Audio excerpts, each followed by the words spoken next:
The sixth day of President Trump's impeachment trial in the Senate is taking a new turn today, as former National Security Advisor John Bolton's upcoming book reportedly claims Trump told him to freeze aid to Ukraine until officials helped with investigations into Democrats, including the Bidens. Joining us now is Yahoo Finance's Rick Newman. And Rick, President Trump has denied Bolton's claims over Twitter. But it's very exciting to see this now because this would be big. Well, impeachment was in the Senate. The trial was kind of a snooze fest. And now it's got some sizzle, I think, because we've got potential cameo appearance by this figure from the White House, John Bolton. So John Bolton was the National Security Advisor. One of the points of defense for the Trump team is they say, well, these House Democrats have not presented any evidence by somebody with direct knowledge who can say Trump actually did this, withheld the aid from Ukraine for this reason as a shakedown to get an investigation of the Bidens. And John Bolton apparently was there for that, according to the stories about what's in his book. He did see that, and if anybody bothered to ask him, he would say, yeah, I was there, and that's exactly what Trump did. And he's prepared to testify to that, but to get there, the Republicans in control of the Senate would need to say, yes, that's fine to admit this in. We've seen Senator Mitt Romney come out and say that he's all right with having that come out here now, but it would need to be more than just Mitt Romney to change the way that things are happening in the Senate. Only in politics does John Bolton bring the sizzle. What an exciting guy that mighty mustachioed man is.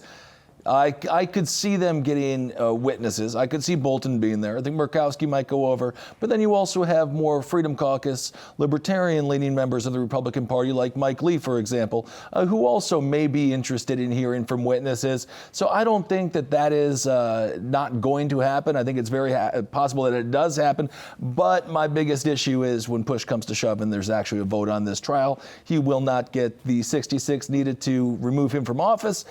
So it's going to be the cornerstone of his 2020 campaign. Well, come on. I mean, like, you're turning off the program too early, though. I mean, like, at least give it a chance. But they're not doing. There's no. So here's kind of like the Kavanaugh hearings. I'm having a flashback to that. Where no, but Kavanaugh was much closer because that was. You just need a majority. You need a super majority. I'm supporting your take here. I'm saying that the vote. No, I know, but Kavanaugh was just 51-49. This needs 66 to be 2/3. Good point. I mean, I think we know the ending, but I think it's still open how we're going to get to the ending. But this is like when you're okay, so to baseline, and you're like, I'm not going anymore. To baseline, it seems like a lot of Senate Democrats have also agreed that this will not ultimately end up in the impeachment of the president in this session right now. But there's a lot of talk about even just the removal. There's a lot of talk even about the timing of it. A lot of people were saying, oh, actually, the Republicans actually would prefer not to have had the defense actually present its findings over the weekend because then more people wouldn't be tuning in or whatnot. So this all has to do with the election, doesn't it, Rick? Totally, yes, but I maintain that it matters, and I'm going to show you why. So Trump is shaking. He's nervous.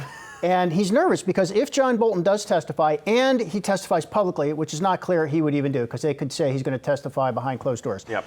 The thing that would hurt Trump politically would be if Bolton says something, if he just, what really has not emerged out of this yet is that soundbite that resonates with everybody, somebody with the authority to say it.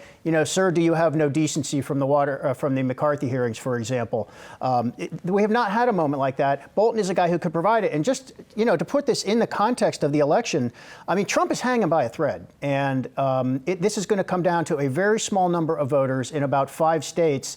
And if any, I think the best hope for Democrats is that something comes out of this impeachment trial that would move the needle by only 1 or 2%. That could be the margin in the election in November. If the Mueller report didn't move the needle, and if the trial in the House hasn't moved the needle, I am just concerned that this isn't going to move the needle. I also think the DNC is trying to get Warren and Bernie off the campaign trail. How about Biden going into February 3rd? There's a reason they held those articles off for a month. I mean, I would actually argue, it's not clear that the Mueller investigation did not move the needle, for example. Democrats swept back into the House in the midterms in 2018. That was largely an anti-Trump vote. So, again, we're talking about votes at the margin here. You don't need to turn public opinion against Trump by an additional 10 percentage points. 1 or 2 percentage points would do it for them. Of the 66, much more inside. You had Mueller being an outsider doing some but Bolton's just another neocon. So then Trump is just going to be like he's a neocon. But of the 166 Dems in 2018. 44 were moderates, many from purple districts that went Trump. So it's not necessarily indicative of a massive movement to the Democratic Party. Although I would like They to don't see need it, that but they don't need a massive movement. Yeah, well, I mean, They just need a little movement. Yeah, that's true. We'll see. We should note here, too, that John Bolton's book is now out for pre-order on Amazon as well. So, Can't wait. A mustache that's shaving been the in each defense book. from Trump. He's saying he's trying to hype his book. But there you go. This Rick is Newman. probably one of the best book promotion schemes ever. Big time. Oh, yeah. Big time. Hey, investors. Zach Guzman here. Are you interested in learning more about the markets and getting the latest financial news? Well, then click right here to subscribe to our Yahoo Finance YouTube channel. Get the latest up-to-the-minute market analysis, big interviews in the world of finance, and information on how to manage your money every day wherever you are.